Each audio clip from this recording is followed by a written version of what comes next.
Chapter 2: Preparation for Learning Lucid Dreaming. Learning how to learn. Many people experience lucid dreams after reading or hearing about lucid dreaming for the first time. This may be akin to beginner's luck. They heard it could be done, and so they did it. As a result of indulging your curiosity about lucid dreaming by buying this book, you may already have had a lucid dream or two, but you probably have not learned how to have lucid dreams whenever you want.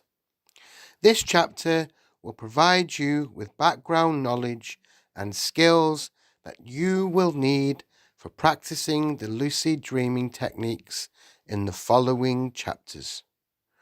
Before you set out to explore the world of lucid dreaming, you need to know some basic facts about your brain and body in sleep. Then it may help you to know about the origins of common mental blocks that prevent people from committing themselves to the task of becoming aware in their dreams. Your lucid dream training will start with keeping a dream journal and improving your dream recall. Your journal will help you discover what your dreams are like.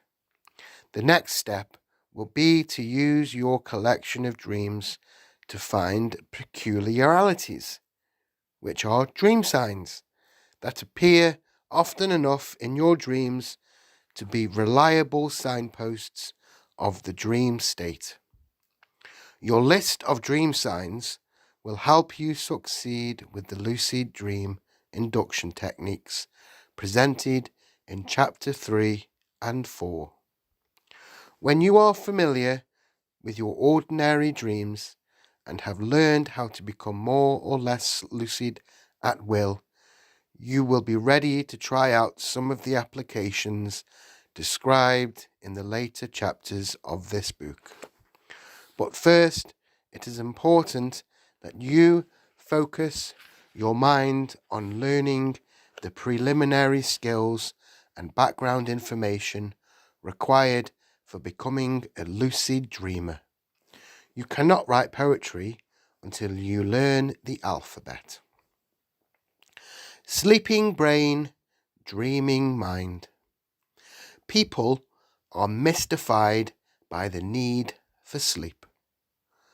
Why do we turn ourselves off for 8 hours out of 24? Some likely answers are to restore the body and mind, and to keep us out of trouble during the dark hours. But to call sleep a mystery begs an even larger question. What does it mean to be awake? A basic definition of being awake is to be aware. Aware of what?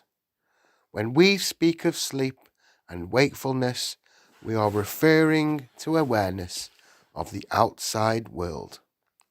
Yet, while asleep and unaware for the most part of the outside world, one can still be aware, and thus awake, in a world within the mind.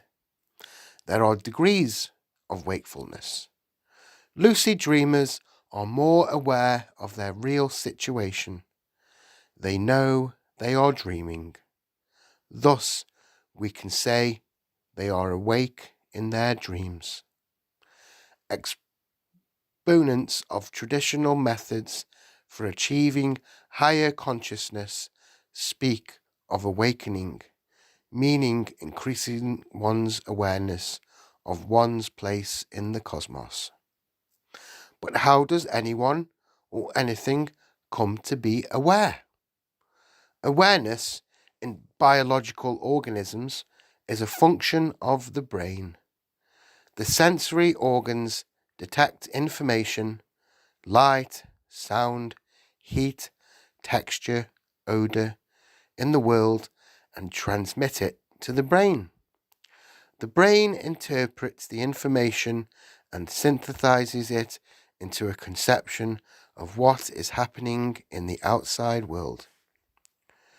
The brains with which we experience our world, whether dreaming or awake, are the product of biological evolution. During the past thousands of millions of years, living organisms have competed in Mother Nature's life and death game of eat or be eaten, survival of the fittest. The simplest one-celled organisms don't know until they bump into something, whether it is predator or prey. If it is food, they engulf it. If it is a predator, they are eaten. This is obviously a dangerously ignorant way to try to stay alive. Since knowing what is going on around you obviously has enormous survival value, creatures gradually evolved sense organs that allowed them to predict whether they should approach or avoid something in their environment without having to bump into it. Over billions of generations, organisms developed increasingly sophisticated nervous systems and correspondingly reliable and precise capacities for perceiving the environment and controlling their actions. Our brain maintains an up-to-date model of what's going on in the world and predicts what may happen in the future.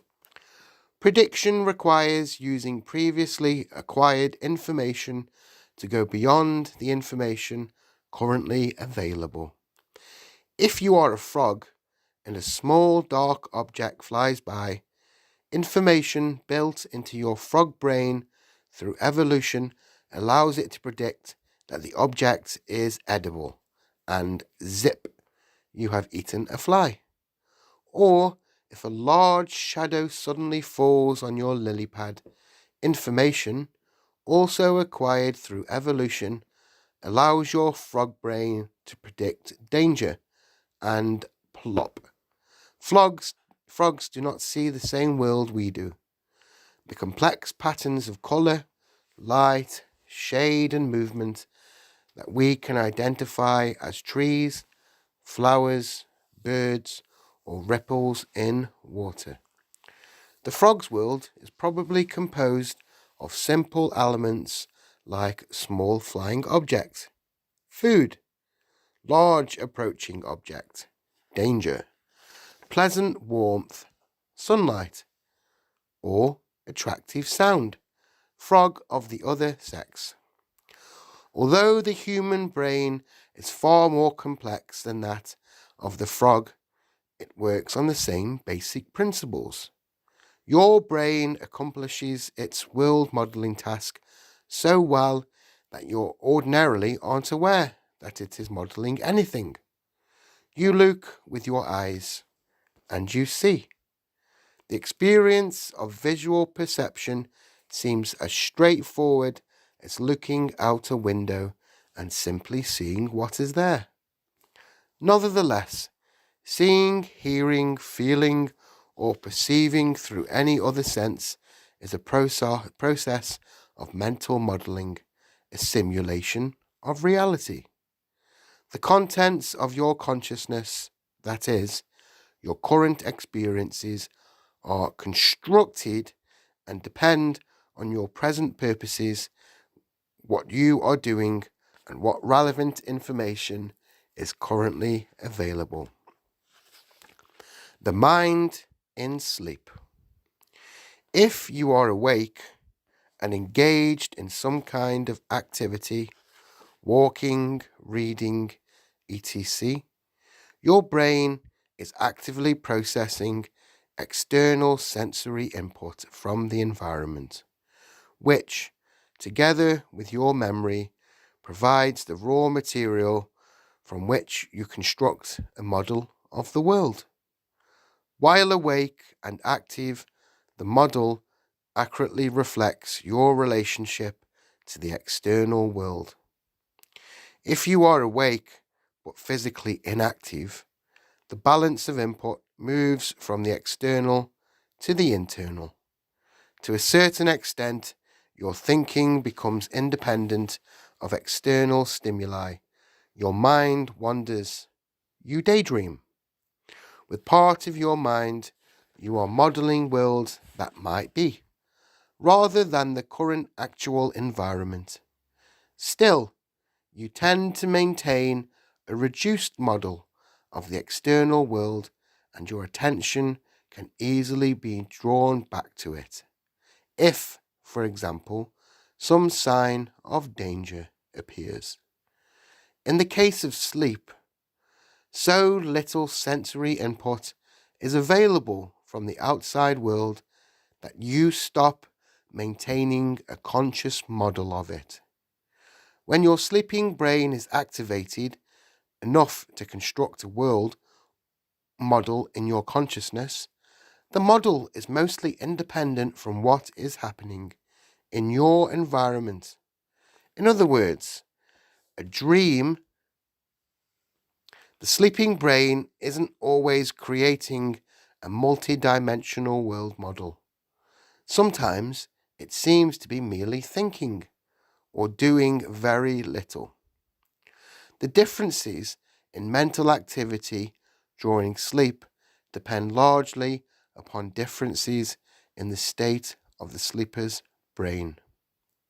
Sleep is not a uniform state of passive withdrawal from the world, as scientists thought until the 20th century.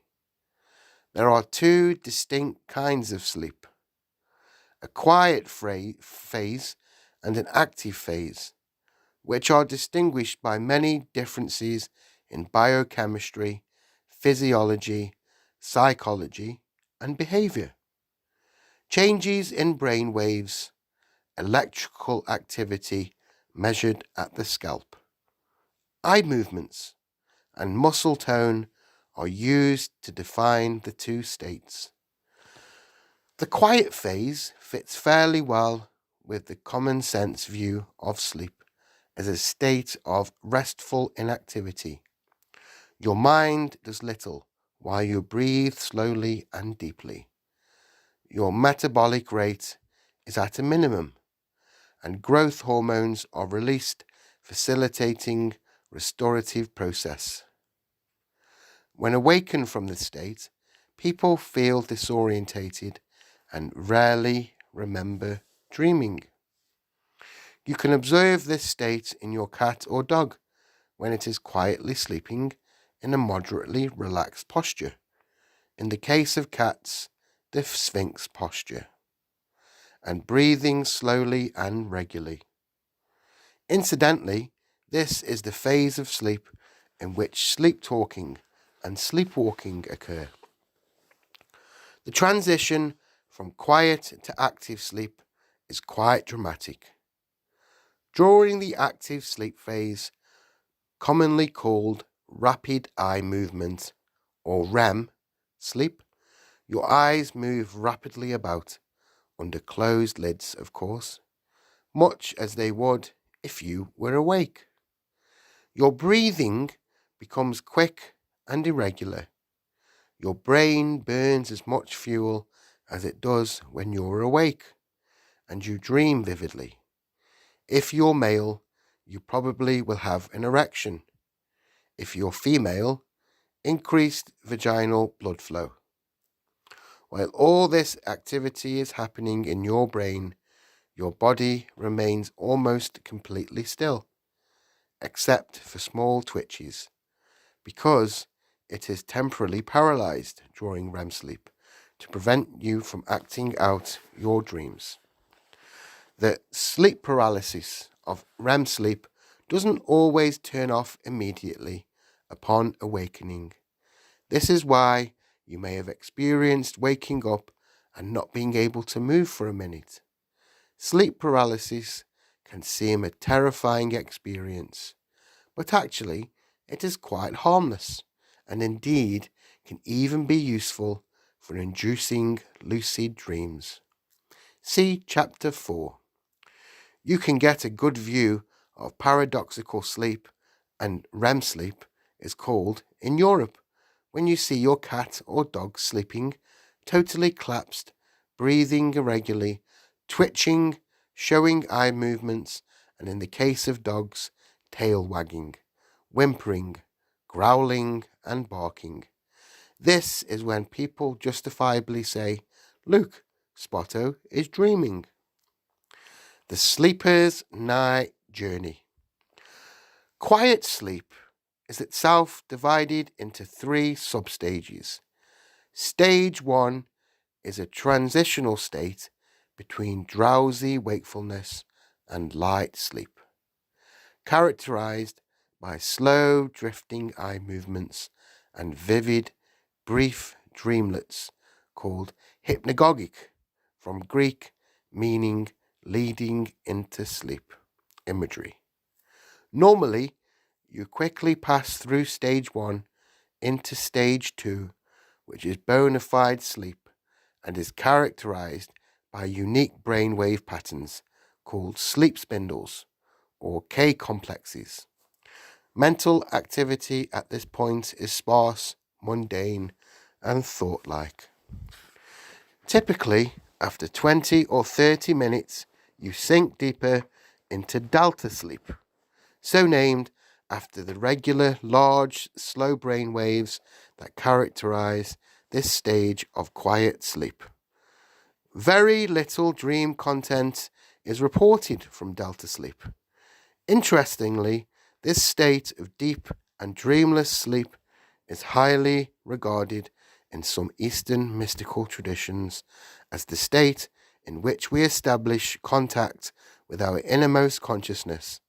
According to the Swami Rama, it is when the inner world can be suffused with the full light of the highest universal consciousness. The ego state of waking consciousness drops away. Moreover, the personal aspects of the unknown mind are temporarily abandoned. The memories, the problems, the troubled dream imagery are left behind. All the limitations of the personal unconscious are drowned out in the full light of the highest consciousness. After gradually entering the deepest stage of delta sleep and lingering there for 30 or 40 minutes, you come back up to stage 2. Approximately 70 to 90 minutes after sleep onset, you enter REM sleep for the first time of the night. After 5 or 10 minutes of REM, and possibly following a brief awakening in which you would likely remember a dream, you sink back into stage 2 and probably delta, coming up again from another REM period, approximately every 90 minutes, and so on through the night. While learning and practicing lucid dreaming, you should keep in mind 2 elaborations on this cycle. Number 1, the length of REM periods increases as the night proceeds. And 2, the intervals between REM periods decrease with time of night, from 90 minutes at the beginning of the night to perhaps only 20 to 30 minutes 8 hours later. Finally, after 5 or 6 periods of dreaming sleep, you wake up for perhaps the 10th or 15th time of the night. We awaken this many times on an average night, but we promptly forget it happened, just as you may forget a conversation with someone who calls you in the middle of the night. Having completed your tour of a night's journey through sleep, you may wonder in which stage of lucid dreaming occurs. How we found the answer to this question is a story that deserves retelling. Communicate from the dream world. What if you slept, and what if in your sleep you dreamed? And what if in your dream you went to heaven and there you plucked a strange and beautiful flower. And what if when you awoke you had the flower in your hand? Ah, what then? Samuel Taylor Coleridge. Throughout history, poets, philosophers, and other dreamers have been challenged by the fantastic idea of bringing something back from the dream world, something as substantial and real as Coleridge's flower, something to prove that the dream was real as this life. In the late 1970s, when I began my PhD study on lucid dreams at Stanford, I found myself challenged by a seemingly even more hopeless task, proving that lucid dreaming is real. The experts at the time were convinced that dreaming with consciousness, that you were dreaming, was a contradiction in terms and therefore impossible. Such philosophical reasoning could not convince me, since I had experienced lucid dreams, impossible or not. I had no doubt that lucid dreaming was a reality, but how could I prove it to anyone else? To do so, I needed to bring back evidence from the dream world as proof that I had really known I was dreaming during sleep. Simply reporting I had been lucid in a dream after awakening wouldn't prove that the lucidity had occurred while I was actually asleep. I needed some way to mark the time of the lucid dream on a record showing that I had been asleep. I knew that earlier studies had demonstrated that the direction of dreamers' physical eye movements during REM sleep was something exactly the same as the direction that they reported looking in their dreams. In one remarkable example, reported by pioneer sleep and dream researcher Dr. William Dement, a dreamer was awakened from REM sleep after making a series of about 24 regular left, right eye movements. He reported that he was dreaming about a table tennis game. Just before awakening, he had been watching a long volley with his dream gaze. I also knew from my own experience that I could look in any direction I wished while in a lucid dream. So it occurred to me that I ought to be able to signal while I was having a lucid dream by moving my eyes in a prearranged, recognizable pattern.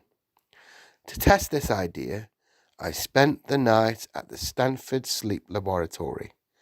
I wore electrodes that measured my brain waves, eye movements, and muscle tone, which my colleague, Dr. Lynn Nagel, monitored on a polygraph while I slept. During the night, I had a lucid dream in which I moved my eyes left, right. The next morning, when we looked through the polygraph record, we found the eye movement signals in the middle of a REM period. At this writing, dozens of other lucid dreamers have also successfully signaled from lucid dreams, and these dreams have occurred almost exclusively during REM sleep. This method of communication from the dream world has proven to be of inestimable value in the continued study of lucid dreams and dream physiology. The fact that lucid dreamers could remember to perform previously agreed upon actions in their dreams and that they could signal to the waking world made an entirely new approach to dream research possible. By using trained lucid dreamers, we were able to develop the eye movement signaling technique into a powerful methodology. We have found that neuronauts can carry out all kinds of experimental tasks, functioning both as subjects and experimenters in the dream state. The aeronautical approach to dream research is illustrated by a series of studies conducted at the Stanford Sleep Research Center that have begun to map out mind-body relationships during dreaming. Why dreams seem real. Mind-brain-body relationships during dreaming. One of the earliest experiments conducted by my research team tested the traditional notion that the experience of dream time is somehow different from time in the waking world. We approached this problem of dream time by asking subjects to make an eye movement signal in their lucid dreams. Estimate a 10-second interval by counting 1001, 1002, etc., and then make another eye movement signal. In all cases, we found time estimates made in lucid dreams were within a few seconds of estimates made in the waking state, and likewise quite close to the actual time between signals. From this, we have concluded that in lucid dreams, estimated dream time is very nearly equal to clock time. That is, it takes just as long to do something in a dream as it does to actually do it. You may be wondering, then, how you could have a dream that seems to last for years or lifetimes. I believe this effect is achieved in dreams by the same stage tricks that causes the illusion of the passage of time in the movies or theatre. If on screen, stage or dream, we see someone turning out the light as the clock strikes midnight, and after a few moments of darkness, we see him turning off an alarm as the bright morning sun shines through the window, we'll pretend, without being aware that we are pretending, that many hours have passed, even though we know it was only a few seconds. The method of having lucid dreamers signal from the dream world by means of eye movements has demonstrated a strong relationship between the gazes of dreamers in the dream and their actual eye movements under closed lids. Researchers interested in this question, but not using lucid dreamers to study it, have had to rely on the chance occurrence of highly recognizable eye movement patterns readily matchable to subjects' reported dream activities. As a result, they usually have obtained only weak correspondences between dreamed and actual eye movements. The implication of the strong tie between the movements of the dream eyes and the movements of the actual eyes is that we use the same visual system to look around in the dream world as we do to see the waking world.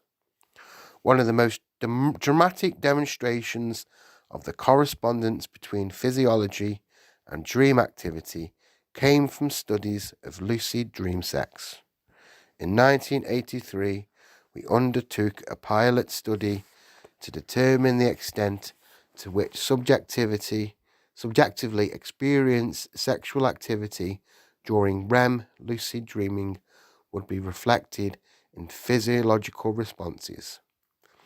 Since women report more orgasms in dreams than men do, we began with a female subject.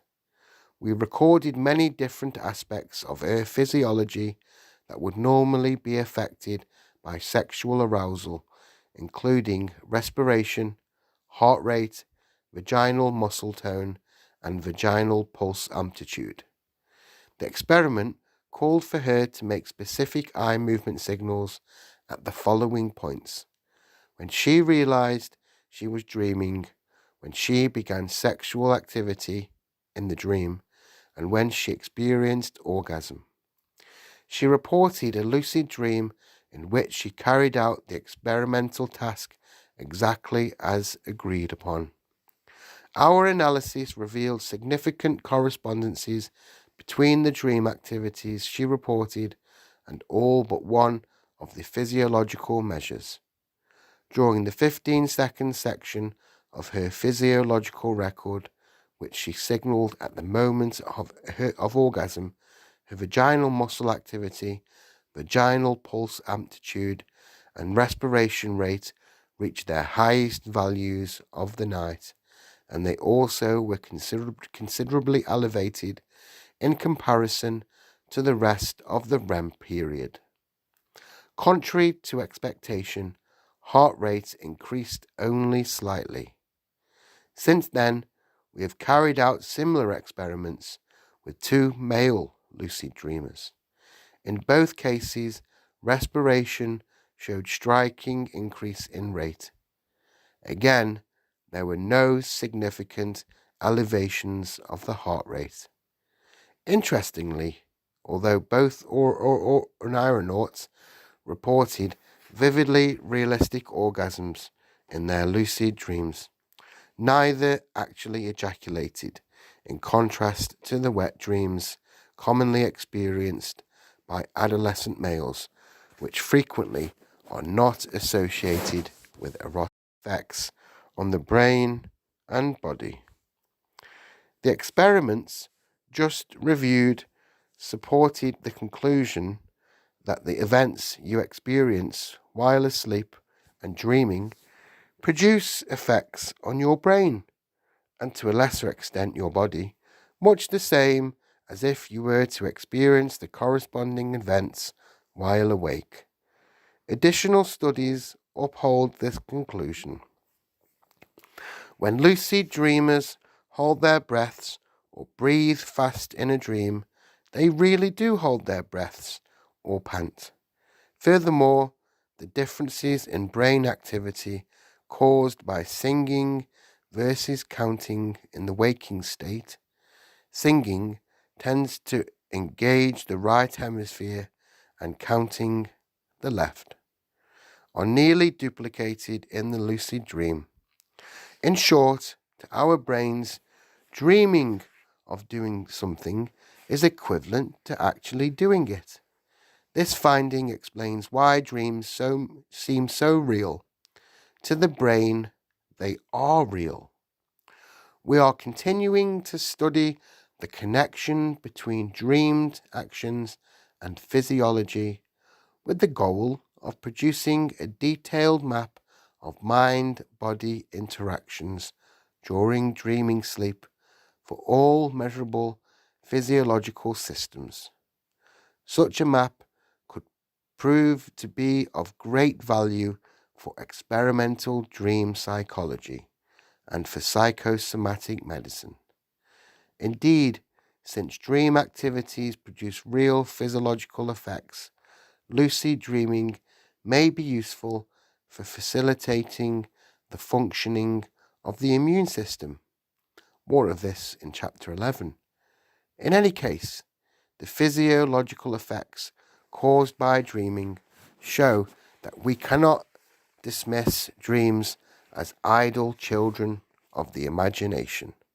Although the tendency of our culture has been to ignore dreams, dream experiences are as real to us as waking life. If we seek to improve our lives, we will do well to include our dream lives in our efforts. Social values and lucid dreaming. I have received numerous letters from people with an interest in lucid dreaming who feel restricted because, as one writer put it, I can't talk to anyone about this. They all think I'm nuts and look at me oddly if I even try to explain what I do in my dreams. Our culture offers little social support to those interested in exploring mental states. This resistance probably has its roots in the behaviorist perspective in psychology, which treated all animals, including humans, as black boxes, whose actions were entirely dependent on external inputs. The contents of the mind, as of an animal, were considered unmeasurable and hence out of the bounds of scientific study. Since the late 1960s, however, science has once again begun to explore the realm of conscious experience. The study of lucid dreaming is an example. However, cultural understanding normally lags behind scientific understanding. Darwin's scientific theories of the evolution of biological organisms are a century old, but the cultural turmoil they caused by upsetting the status quo of accepted thought is still affecting our society.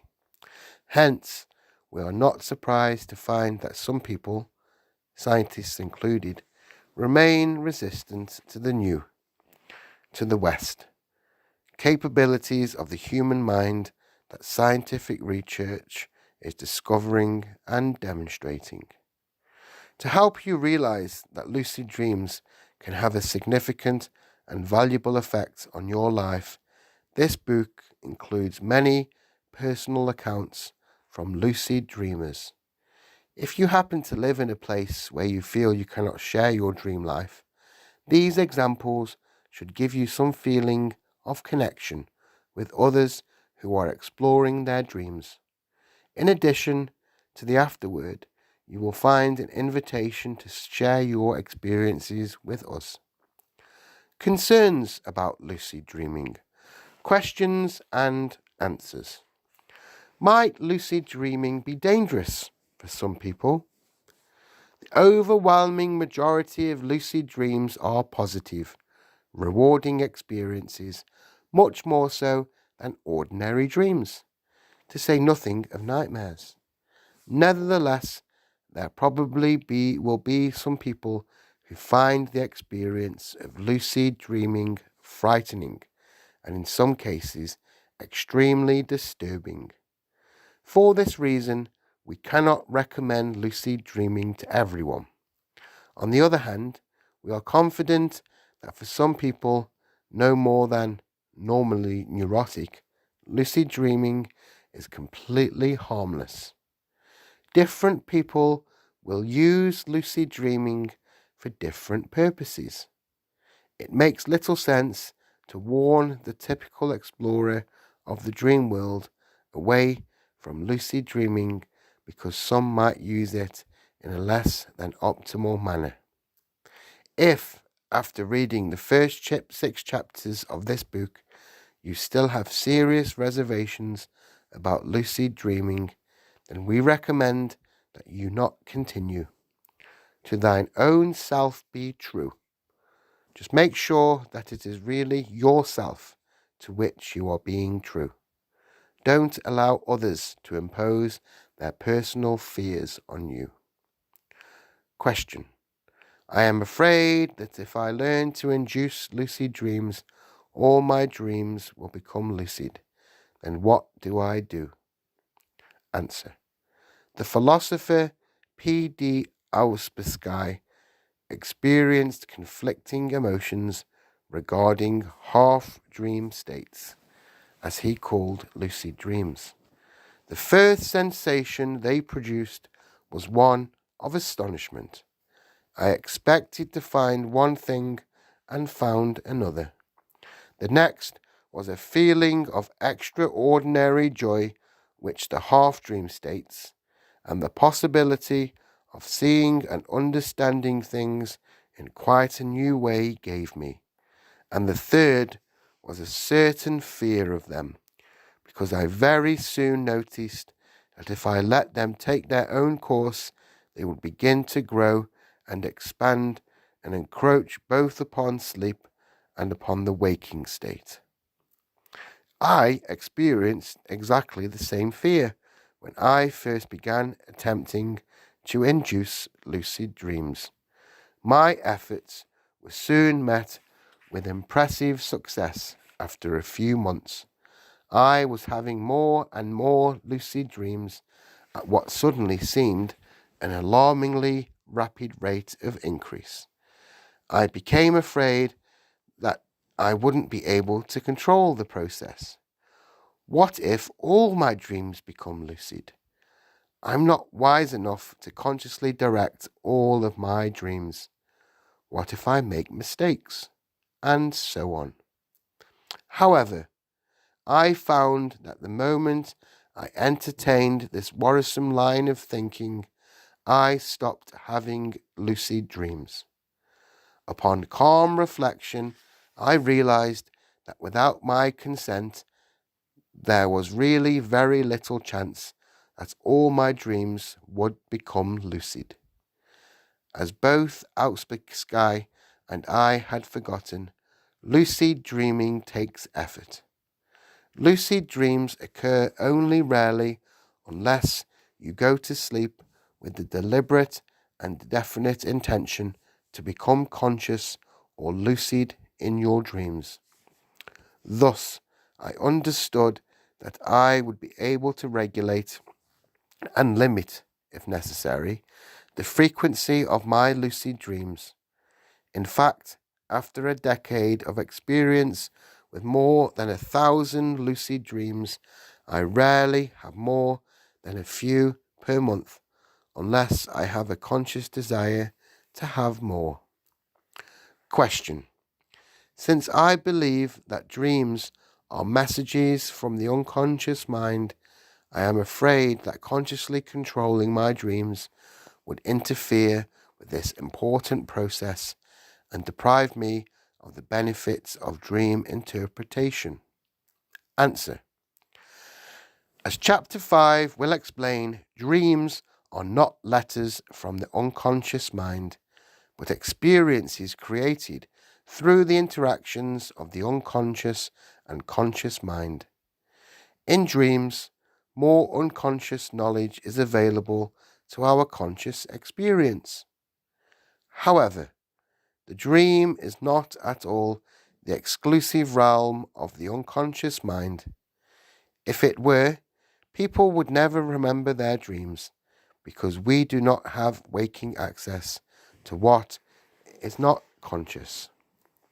The person or dream ego that we experience being in the dream is the same as our waking consciousness.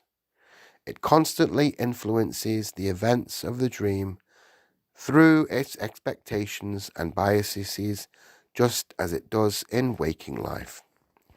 The essential difference in the lucid dream is that the ego is aware that the experience is a dream. This allows the ego much more freedom and choice and creative responsibility to find the best way to act in the dream.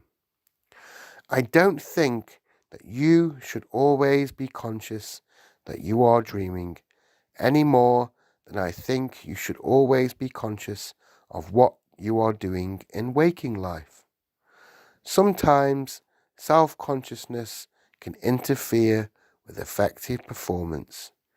If you are in a situation, dream or waking, in which your habits are working smoothly, you don't need to direct your action consciously. However, if your habits are taking you in the wrong direction, whether dreaming or waking, you should be able to wake up to what you are doing wrong and consciously redirect your approach.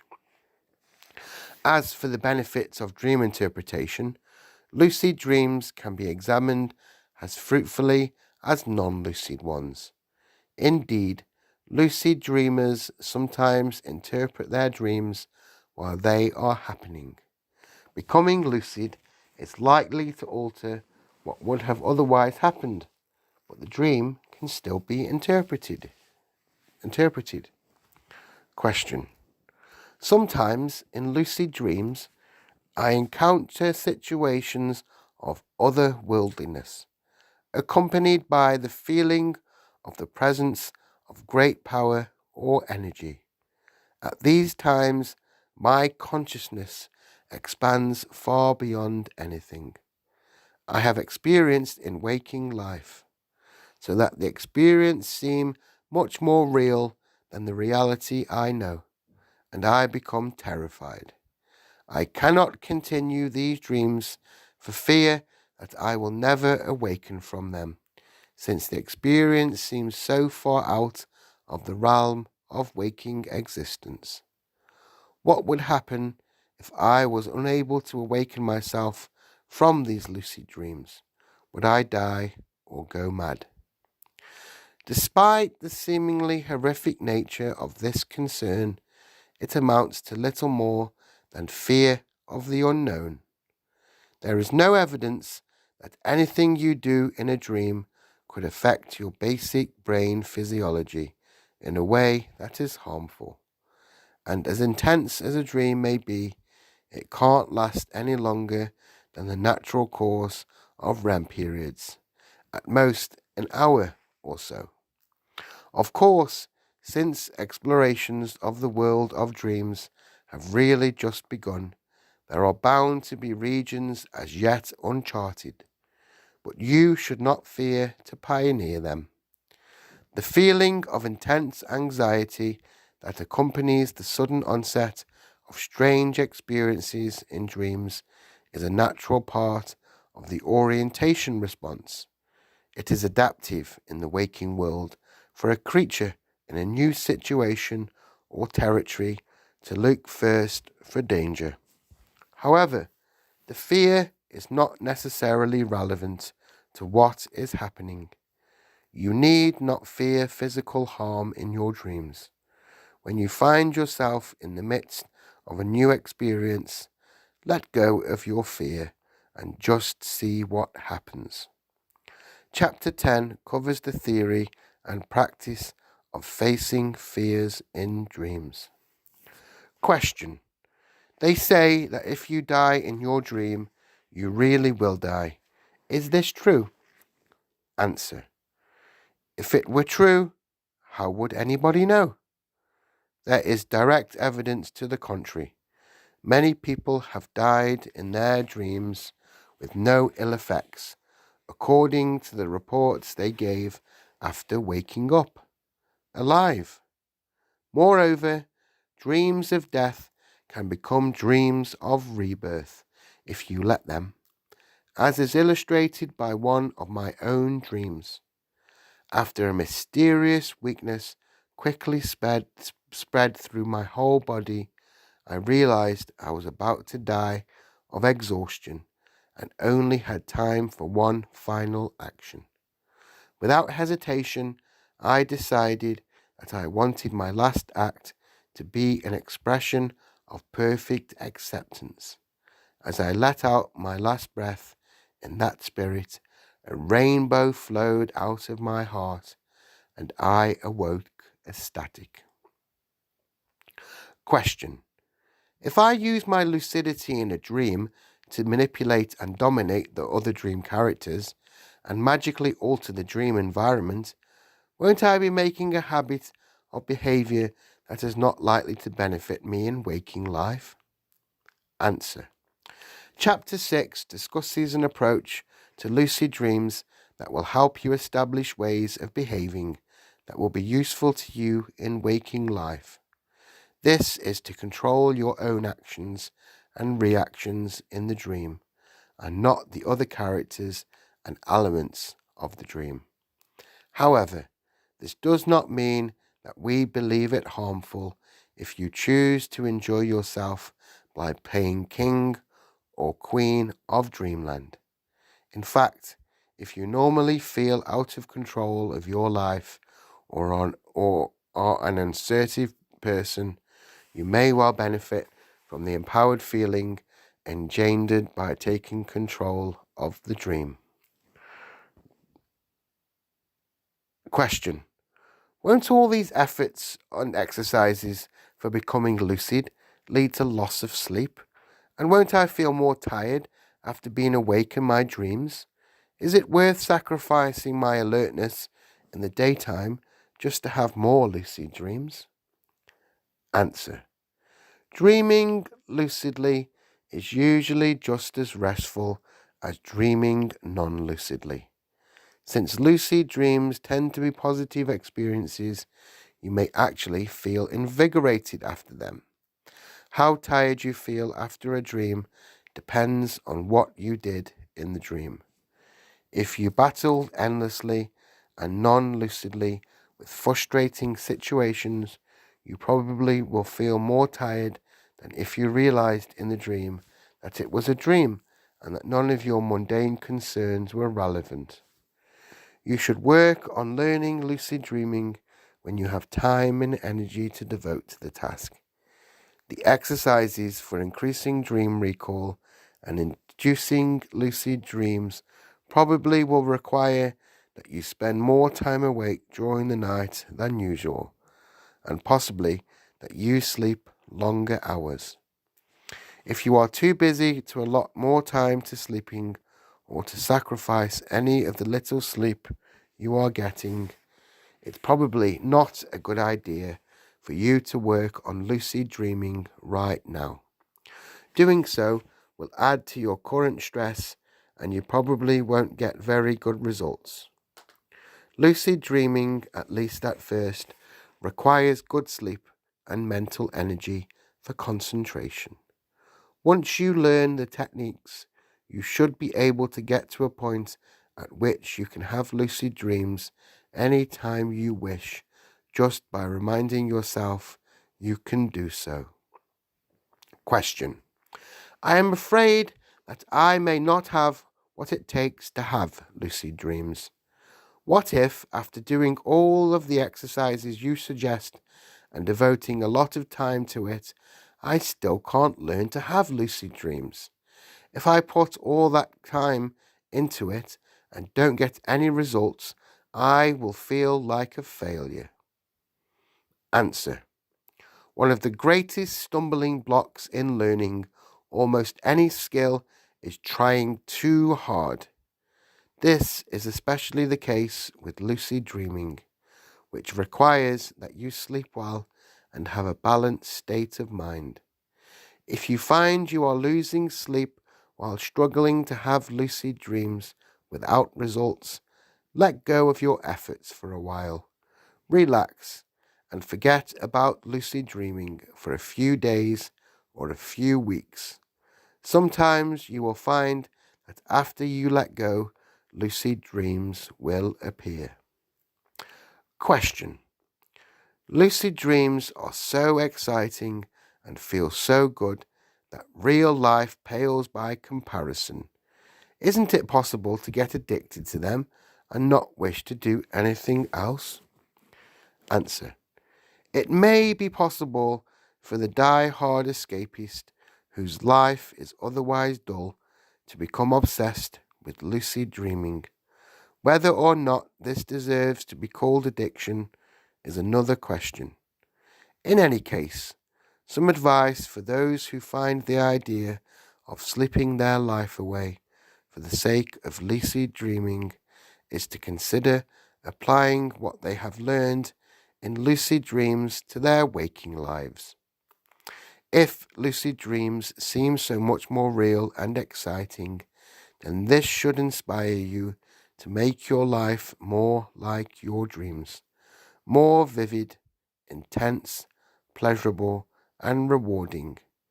In both worlds, your behavior strongly influences your experiences. Question: I am currently undergoing psychotherapy. Is it okay for me to try lucid dreaming? Can it assist in my therapy? Answer: if you are in psychotherapy and want to experiment with lucid dreaming, talk it over with your therapist. Not every therapist will be well informed about lucid dreaming and its implications for therapy. So make sure your therapist understands what you are talking about and is familiar with the current information.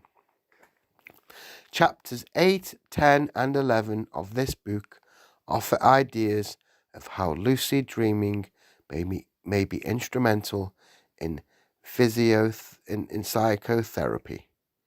If your therapist doesn't think that lucid dreaming would be a good idea for you at this time, follow his or her advice. If you disagree, you should either trust the judgment of your current therapist on the issue or find another therapist, ideally one who knows how to help you to work with your lucid dreams therapeutically. Getting to know your dreams. How to recall your dreams. It has been said that everything is dependent upon remembering, and this is certainly true of lucid dreaming. Learning to remember your dreams is necessary if you want to learn how to dream lucidly. Until you have excellent dream recall, you won't stand much chance of having many lucid dreams. There are two reasons for this. First, without recall, even if you do have a lucid dream, you won't remember it. Indeed, we all probably have lost numerous lucid dreams among the many thousands of dreams we have forgotten in the normal course of our lives. Second, good dream recall is crucial because to become lucid, you have to recognize that your dream is a dream while it is happening. Since they are your dreams and you are trying to recognize, you have to become familiar with what they are like. You know what a dream is in general terms, but dream stories are not always easy to distinguish from accounts of events that actually happened. Dreams in general seem like life, with certain noticeable exceptions. These exceptions are volitions of your expectations about the behavior of the world. So, you need to get to know what your dreams are like, and in particular, what is dreamlike about them. You can accomplish this by collecting your dreams and analyzing them for dreamlike elements. Before it will be worth your time to work on lucid dream induction methods, you should be able to recall at least one dream every night. The following suggestions will help you attain this goal. The first step to good dream recall is getting plenty of sleep. If you are rested, you will find it easier to focus on your goal of recalling dreams, and you won't mind taking the time during the night to record them. Another reason to sleep longer is that dream periods get longer and closer together as the night proceeds. The first dream of the night is the shortest, perhaps only 10 minutes in length, while after 8 hours of sleep, dream periods can be 45 minutes to an hour long. You may have more than one dream during a REM dream period, separated by short arousals that are most often forgotten. It is generally accepted among sleep researchers that dreams are not recalled unless the sleeper awakens directly from the dream, rather than after going on to another stages of sleep. If you find that you sleep too deeply to awaken from your dreams, try setting an alarm clock to awaken you at a time when you are likely to be dreaming. Since REM periods occur at approximately 90-minute intervals, good times will be multiples of 90 minutes from your bedtime. Aim for the later REM periods by setting the alarm to go off at 4.5, 6, or 7.5 hours after you go to sleep.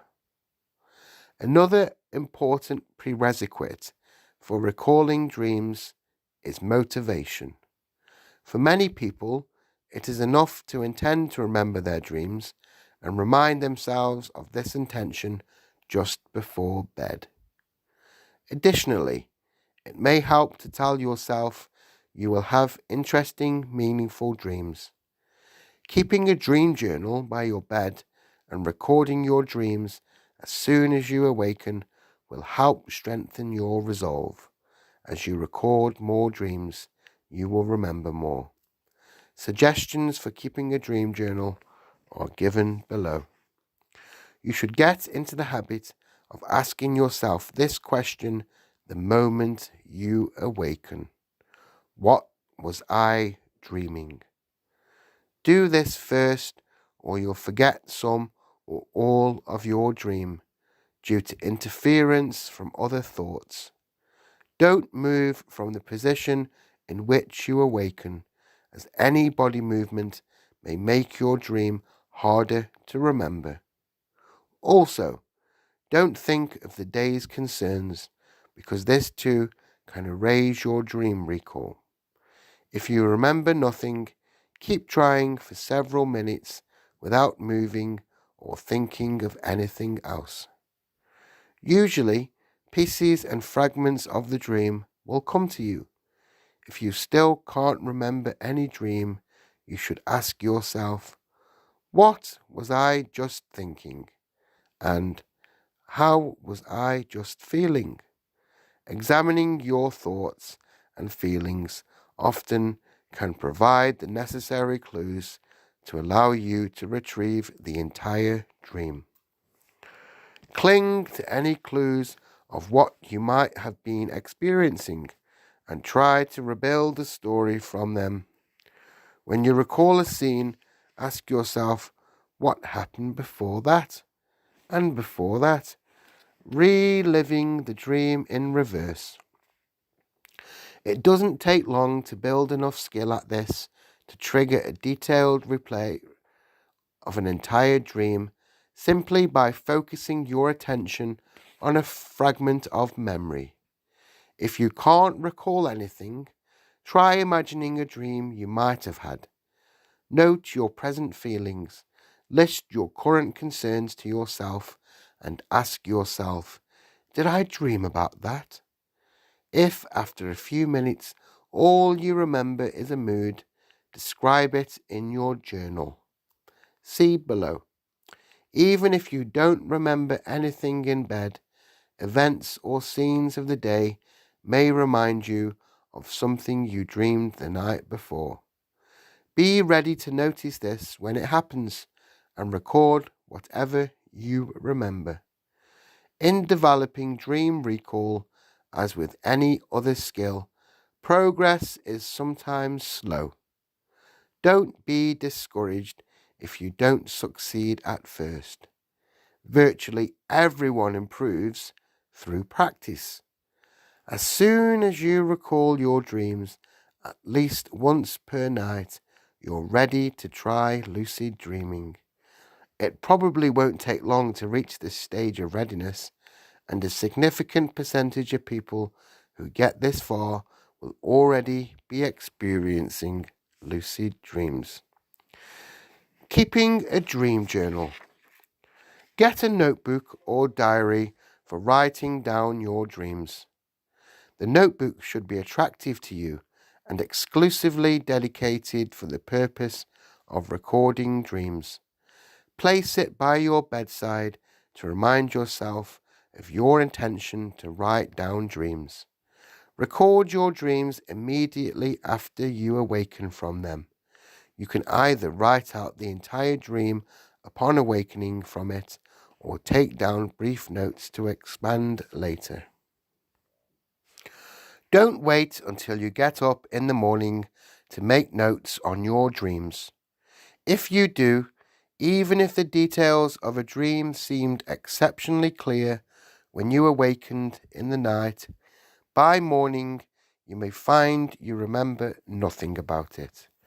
We seem to have built-in dream erasers in our minds, which make dream experiences more difficult to recall than waking ones. So, be sure to write down at least a few key words about the dream immediately upon awakening from it. You don't have to be a talented writer.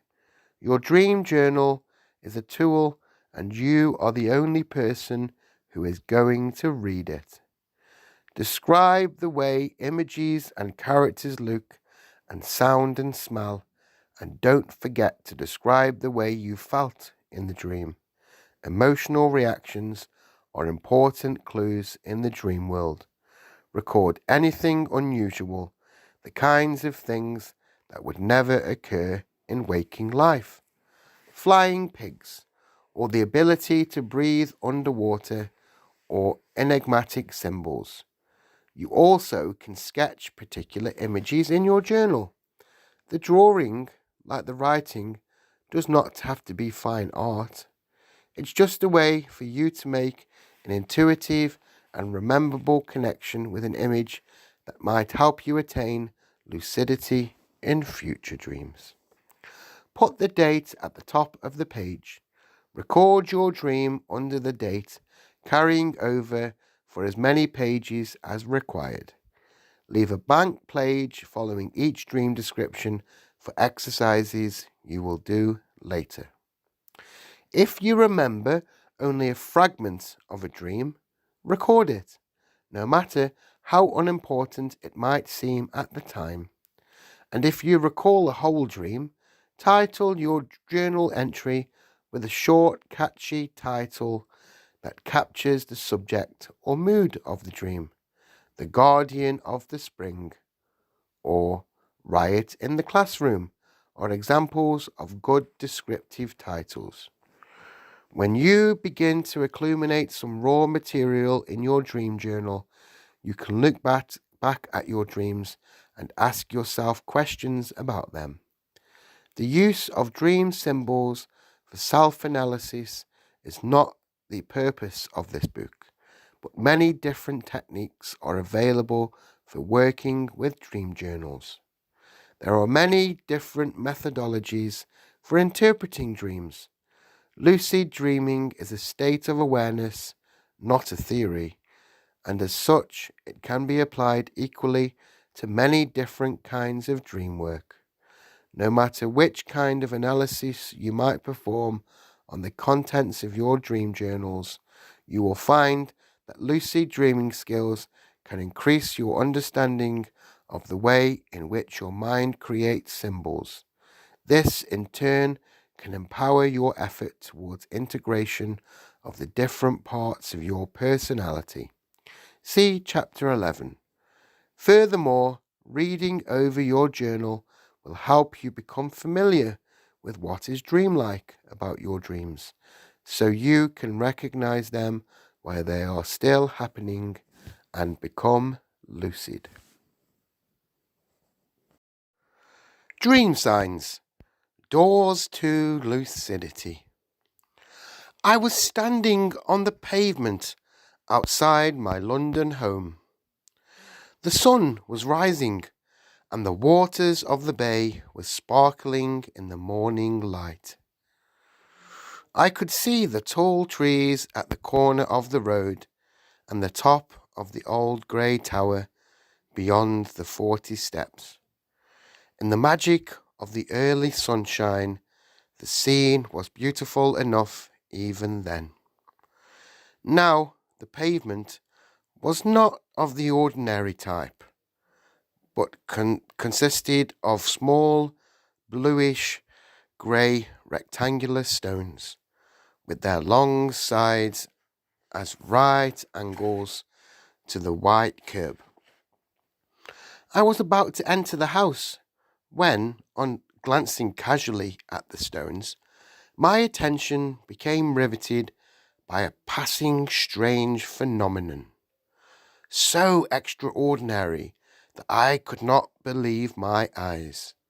They had seemingly all changed their position in the night, and the long sides were now parallel to the curb. Then the solution flashed upon me. Though this glorious summer morning seemed as real could be, I was dreaming. With the realization of this fact, the quality of the dream changed in a manner very difficult to convey to one who has not had this experience. Instantly, the vividness of life increased 100-fold. Never had sea and sky and trees shone with such glamorous beauty. Even the commonplace houses seemed alive and mystically beautiful. Never had I felt so absolutely well, so clear-brained, so inexpressibly free. The sensation was exquisite beyond words, but it lasted only a few minutes, and I awoke. Thanks to a strange little detail, the apparently changed position of the cobblestones, a single out-of-place feature in an otherwise convincingly realistic scene, this dreamer was able to realize that he was dreaming. I have named such characteristically dreamlike features dream signs. Almost every dream has dream signs, and it is likely that we all have our own personal ones. Once you know how to look for them, dream signs can be like neon lights, flashing a message in the darkness. This is a dream. This is a dream. You can use your journal as a rich source of information on how your own dreams signal their dreamlike nature. Then you can learn to recognize your most frequent or characteristic dream signs, the specific ways your dream world tends to differ from your waking world. When people realize they are dreaming, it is often because they reflect on unusual or bizarre occurrences in their dreams. By training yourself to recognize dream signs, you will enhance your ability to use this natural method of becoming lucid. People don't become lucid more often in the presence of dream signs because of a normal tendency to rationalize and confabulate. They make up stories to explain what is going on, or they think there must be some explanation. Indeed, there must be. But too rarely does such a half-awake dreamer realize what it actually is. If, on the other hand, the dream sign occurs in the dream of someone who has learned to recognize it, the result is a lucid dream. In a dangerous part of San Francisco, for some reason, I start crawling on the sidewalk. I start to reflect. This is strange. Why can't I walk? Can other people walk upright here? Is it just me who has to crawl? I see a man in a suit walking under a streetlight. Now my curiosity is replaced by fear. I think crawling around like this may be interesting, but it is not safe. Then I think, I never do this. I always walk around San Francisco upright. This only happens in dreams. Finally, it dawns on me, I must be dreaming. S.G. Berkeley, California. I once awoke from a dream in which my contact lenses, having dropped out of my eye, was multiplying like some sort of super protoplasm, and I resolved that in future dreams like this, I would notice the mutant lens as a dream sign. And indeed, I have become lucid in at least a dozen dreams by recognizing this peculiar oddity. Each of us has his or her own individual dream signs. Though some are familiar to most of us, like the case of going to work in your pajamas, the illustrative inventory of dream signs below can help you look for your personal dream signs. But remember that your dream signs will be as unique as you are. The dream sign inventory lists types of dream signs organized according to the way people naturally seem to categorize their experiences in dreams. There are 4 primary categories. The first one, inner awareness, refers to things that dreamers, egos, perceive as happening within themselves, such as thoughts and feelings. The other 3 categories, action, form, and context, classify elements of the dream environment. The action category includes the activities and motions of everything in the dream world. The dream ego from characters and objects. Form refers to the shapes of things, people, and places, which are often bizarre and frequently transform in dreams. The final category is context. Sometimes in dreams, the combination of elements, people, places, actions, or things is odd, although there is nothing inherently strange about any item by itself. Such strange situations are context dream signs. Also included in the context category are events like finding yourself in a place you are unlikely to be, meeting other characters in unusual places, finding objects out of place, or playing an unaccustomed role. Each category is divided into subdivisions and illustrated with examples from real dreams. Read the inventory carefully so that you understand how to identify dream signs. Then, the next exercise will guide you through the process of collecting your own.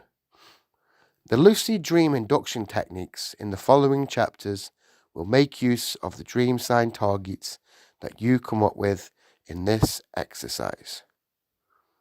The dream sign inventory. Inner awareness. You have a peculiar thought, a strong emotion, feel an unusual sensation, or have altered perceptions. The thought can be one that is unusual, that could occur only in a dream, or that magically affects the dream world. The emotion can be inappropriate or oddly overwhelming. Sensations can include the feeling of paralysis or of leaving your body, as well as unusual physical feelings and unexpectedly sudden or intense arousal. Perceptions may be unusually clear or fuzzy, or you may be able to see or hear something you wouldn't be able to in waking life. Examples. Thoughts. I'm trying to figure out where the house and furnishings are from, and I realize this is an odd thing to be thinking about. When I thought I didn't want to crash, the car swerved back on the road. When I found the door locked, I wished it open. Emotions. I am filled with extreme anxiety and remorse. I was rhapsodized over G. I am so unbelievably angry at my sister that I throw something a woman gave her into the sea. Sensations. I seem to lift out of body. I'm caught in the covers, but shake free. A strong wave of arousal comes over me. It feels like there's a giant hand squeezing my head. Perceptions. Somehow, I could see perfectly without my glasses. Everything looks as though I have taken LSD. I somehow can hear two men talking even though they are far away. Action. You, another dream character, or a dream thing, including inanimate objects and animals. Do something unusual or impossible in waking life. The action must occur in the dream environment, that is, not be a thought or feeling in the dreamer's mind. Malfunctioning devices are examples of object action dream signs. Examples. Ego action. I'm riding home on a unicycle. I was underwater, yet I was breathing. Doing pull-ups got easier and easier. Character action. The staff throws slime worms at the audience. D kisses me in front of his wife. The hairdresser refers to a blueprint to cut my hair. Object action. The bog gardener lights up. A large flashlight floats past. The car accelerates dangerously and the brakes don't work. Form. Your shape, the shape of a dream character or that of a dream object, is oddly formed, deformed, or transforms. Unusual clothing and hair count as anomalies of form. Also, the place you are in, the setting, in the dream may be different than it would be in waking life. Examples. Ego form. I am a man, dreamed by a woman. I am embedded in a stack of porcelain plates. I am Mozart.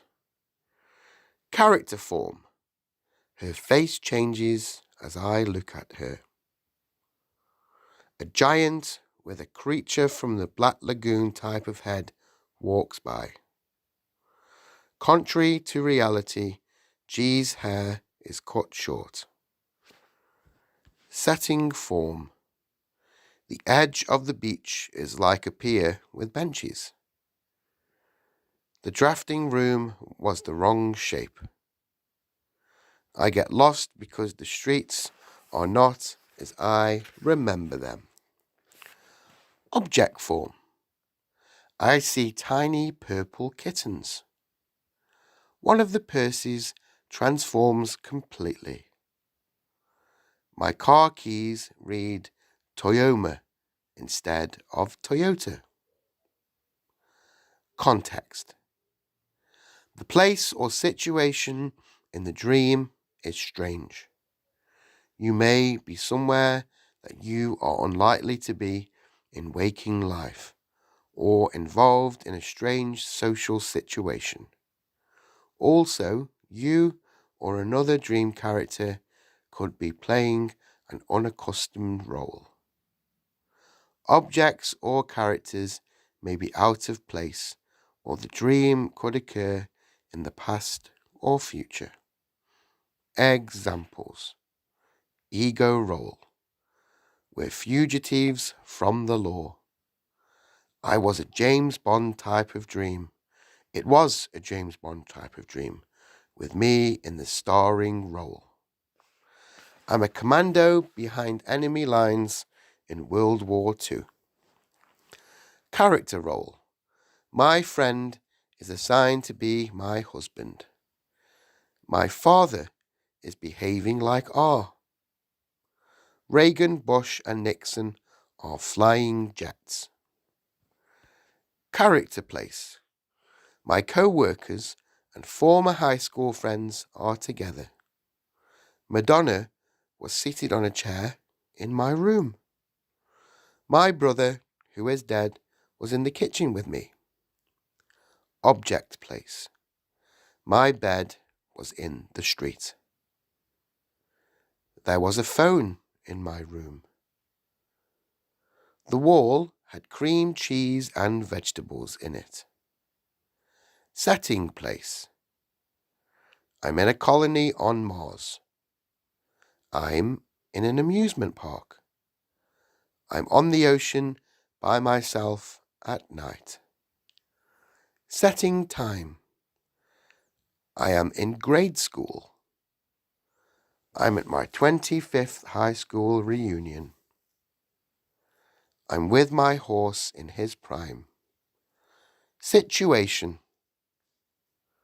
I'm in an odd ceremony. A commercial is being filmed at my house. Two families have been brought together to get to know each other. Exercise. Catalogue your dream signs. Number 1. Keep a dream journal. Keep a journal in which you record all your dreams. When you have collected at least a dozen dreams, proceed to the next step. 2. Catalogue your dream signs. While continuing to collect dreams, mark the dream signs in your dream reports. Underline them and list them after each dream description. Classify each dream sign using the dream sign inventory. Next to each dream sign on your list, write the name of its category from the dream sign inventory. For instance, if you dreamed of a person with the head of a cat, this would be a form dream sign. 4.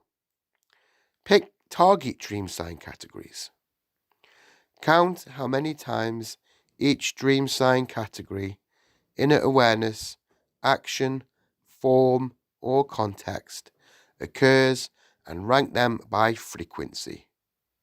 Whichever occurs most often will be your target dream sign category in the next step. If there is a tie between categories, pick the one that appeals to you. Number 5. Practice looking for dream signs while you are awake. Make a habit of examining your daily life for events that fit under your dream sign category. For instance, if your target category is action, study how you, other people, animals, objects, and machines act and move. Become thoroughly familiar with the way things usually are in waking life. This will prepare you to notice when something unusual happens in the dream. Goal setting for success. Lucid dreaming is a kind of mental performance, and you can enlist the aid of psychological techniques developed for enhancing performance to improve your lucid dreaming skills. Sports psychologists have conducted a considerable amount of research on improving performance. One of the most powerful tools to emerge from their work is the theory and practice of goal setting. Goal setting works. Researchers who have reviewed more than 100 studies concluded that the beneficial effect of goal setting on task performance is one of the most robust and replicable findings in the psychological literature. Furthermore, the research has revealed many details about the right way to go about setting goals. Here, adapted from one researcher's findings on goal setting, are some tips about the right way to approach learning the skill of lucid dreaming. Exercise. Goal setting for success. Number 1. Set explicit, specific, and numerical goals. Goals are personal and are related to both your potential and your demonstrated abilities. Depending on your level of achievement, you might want to remember one dream every night, or 2 dreams every night, or to have at least one lucid dream within the next week or month. When I started my dissertation research, I set myself a goal to increase the number of lucid dreams I had each month. This made it easy for me to evaluate my performance in terms of specific goals. 2. Set difficult but realistic goals. For many people, to have a lucid dream is a difficult but realistic goal. For more advanced aeronauts, a more appropriate goal might be to learn how to fly or to face scary characters. Your performance will increase in proportion to the ambition of your goals, as you keep them within the range of your ability. Number 3. Set short range as well as long range goals. Short-term goals, like remembering a certain number of dreams or performing a certain number of state tests per day, see Chapter 3. Also, plan longer range goals, such as having at least one lucid dream per month. Set dates by which you would like to achieve a certain level of proficiency. For example, I want to have 4 lucid dreams by June 1st. Record and evaluate your progress. When you reach a goal you have set, such as having 12 lucid dreams in 1 month, record this achievement. When you reach a goal, set a new one. Or, if you are getting frustrated because you are far from attaining your goals, set yourself less demanding and more realistic aims. Keep notes and statistics in your dream journal. A chart may provide a more visible record of your progress. How to schedule your efforts for best results. Many lucid dreamers have reported that their lucid dreams happen most frequently after dawn, in the late morning hours of sleep. A partial explanation for this is that there is more REM sleep in the second half of the night than in the first. Additionally, analysis of the time of occurrence of lucid dreams in the laboratory showed that the relative likelihood of lucid dreaming continually increases with each successive REM period. To illustrate what this means, let's say that ordinarily you sleep for 8 hours. In the course of the night, you probably will have 6 REM periods, with the last half occurring in the last quarter of the night. According to our research, the probability of your having a lucid dream during these last 2 hours of sleep is more than twice as great as the possibility of your having a lucid dream in the previous 6 hours. This also means that if you were to cut 2 hours from your ordinary sleep time, you would halve your chances of lucid dreaming. Likewise, if you normally get only 6 hours of sleep, you could double your chances of lucid dreaming by extending your sleep by 2 hours. The conclusion is obvious. If you want to encourage the occurrence of lucid dreams, extend your sleep. If you are serious about lucid dreaming and can find the extra time, you should arrange at least one morning a week in which you can stay in bed for several hours longer than usual. Even though most people enjoy sleeping late, we don't all have the time to do it. If you find that you just cannot afford to spend more time in bed, There is a simple secret to increasing your frequency of lucid dreaming that requires no more time than the usual number of hours you sleep. The secret is to rearrange your sleep time. If you normally sleep from midnight to 6 a.m., then get up at 4 a.m. and stay awake for 2 hours, doing whatever you need to do. Go back to bed and catch up on your remaining sleep from 6 to 8 a.m. During the 2 hours of delayed sleep, you will have much more REM than you would have had sleeping at the usual time, 4 to 6, and you will enjoy an increased likelihood of lucid dreaming, with no time lost to sleep. Some lucid dreaming enthusiasts make rearranged sleep a regular part of their lucid dream induction ritual. For example, Alan Worsley reports that when he wants to induce lucid dreams, he goes to bed at 1:30 a.m. and sleeps a little less than 6 hours, from about 2 till 7:45. When the alarm clock wakens him, he then gets up and eats breakfast, drinks tea, reads the newspaper, mail, etc., staying awake for 2 or 3 hours.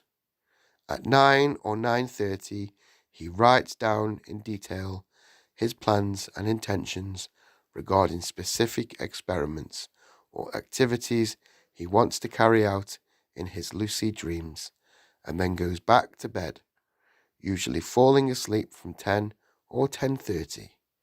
He then sleeps for several hours, during which he frequently has lucid dreams, sometimes extended series of them lasting up to an hour. Redistributing sleep can be a remarkably powerful way to facilitate lucid dreaming. Be sure to try it. For the small amount of effort, you'll be more than amply rewarded. Here is an exercise to get you started. Exercise. Scheduling time for lucid dreaming. 1. Set your alarm. Before going to bed, set your alarm to awaken you 2 to 3 hours earlier than usual, and go to sleep at your normal time. 2. Get out of bed promptly in the morning. When your alarm goes off, get out of bed immediately. You are going to stay awake for 2 or 3 hours. Go about your business until about half an hour before returning to bed. Focus number 3. Focus on your intentions for your lucid dreams. For the half hour before you return to sleep, think about what you want to accomplish in your lucid dream, where you want to go, who you want to see, or what you want to do. You can use this time to incubate a dream about a particular topic. See Chapter 6. If you are working on any of the applications in later chapters of this book, this is a good time to practice the exercises for the applications. 4. Return to bed and practice an induction technique. After 2 or 3 hours have passed since you awakened, make sure your sleeping place will be quiet and undisturbed for the next couple of hours. Go to bed and practice the induction technique that works best for you. Techniques are provided in the next 2 chapters. 5. Give yourself at least 2 hours of sleep. Set your alarm or have someone awaken you if you like, but be sure to give yourself 2 hours to dream. You are likely to have at least one long REM period in this time, perhaps 2. The morning hours are ideal for lucid dreaming for another reason. Although it takes us an hour to an hour and a half to get to REM sleep at the start of the night, after several hours of sleep, we often can enter into REM only a few minutes after having been awake. Sometimes we can awaken from a dream and re-enter it minutes later. These facts make possible another type of lucid dream, the wake-induced lucid dream, which is discussed in Chapter 4. Final preparations, learning to relax deeply. Before you are ready to practice techniques for inducing lucid dreams, you need to be able to put yourself into a state of attentive relaxation with alert mind and deeply relaxed body. The 2 exercises described below will show you how. They are important for helping you to clear your mind of the day's worries so that you can focus on lucid dream induction. Lucid dreaming requires concentration, which is nearly impossible to achieve with a distracted mind and tense body. Before going on to the next chapter, master these essential techniques. Exercise. Progressive relaxation. 1. Lie down on a firm surface. If you can't lie down, sit in a comfortable chair. Close your eyes. 2. Attend to your breathing. Pay attention to your breathing and allow it to deepen. Take a few complete breaths by moving your diaphragm down slightly while inhaling, pushing the abdomen out and drawing air into the lungs from the bottom up. Allow yourself to sigh deeply on the exhale, letting tension escape as you do so. 3. Progressively tense and relax each muscle group. Tense and then relax all the muscle groups in your body, one at a time. Begin with your dominant arm. Bend your hand backwards to the wrist, as if you are trying to place the back of the hand on your forearm. Hold it tight for 5 to 10 seconds. Pay attention to the tension. Release the tension and relax. Note the difference. Tense and relax again. Pause for 20 to 30 seconds as you take a deep abdominal breath. Then exhale slowly. Repeat the procedure for the other hand. Then repeat the tension, relaxation sequence for your forearms, upper arms, forehead, jaws, neck, shoulders, abdomen, back, buttocks, leg, and feet. Pause between each major muscle group. Take a deep breath and release more tension in a sigh. 4. Let go of all tension. After you have worked through all muscle groups, let them go limp. Wherever you feel tension, perform an additional tense and relax sequence. Cultivate the image of tension flowing out of your body like an invisible fluid. Every time you tense and relax, remind yourself that the relaxation is greater than the tension that preceded it. Exercise. 61-point relaxation. 1. Study the figure. Figure 2.1 illustrates 61 points on the body. To do this exercise, you need to memorize the sequence of points. This is not difficult because the points are arranged in a simple pattern.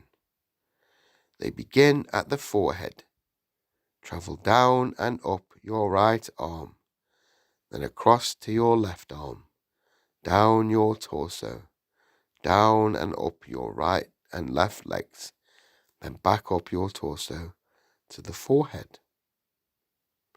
2. Focus your attention on one point at a time. Begin at your forehead.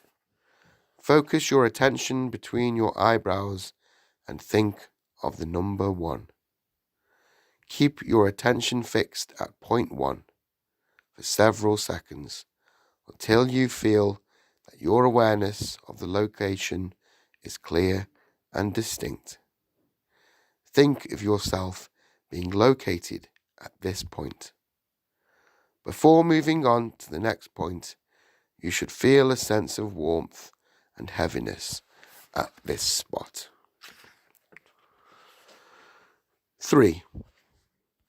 Move through each point in sequence. In the same manner, successively focus your attention on each of the first 31 points. Proceed slowly and imagine yourself being located at each point as you reach it. Feel the sense of warmth and heaviness before moving on. Do not allow your mind to wander. At first, you may find this difficult to do. You will discover that at times you suddenly will forget that you are doing the exercise and start daydreaming or thinking about something else. If you lose your place, return to the beginning or the last numbered point you attended to, and continue. Practice with 31 points until you can attend to them in a sequence without daydreaming or losing track. Extend your practice to include all 61 points. When you can attend to 31 points in sequence, repeat steps 1 and 2 with all 61 points. Practice this until you can do all points without losing your focus. Now you are ready to use this exercise with lucid dreaming induction techniques.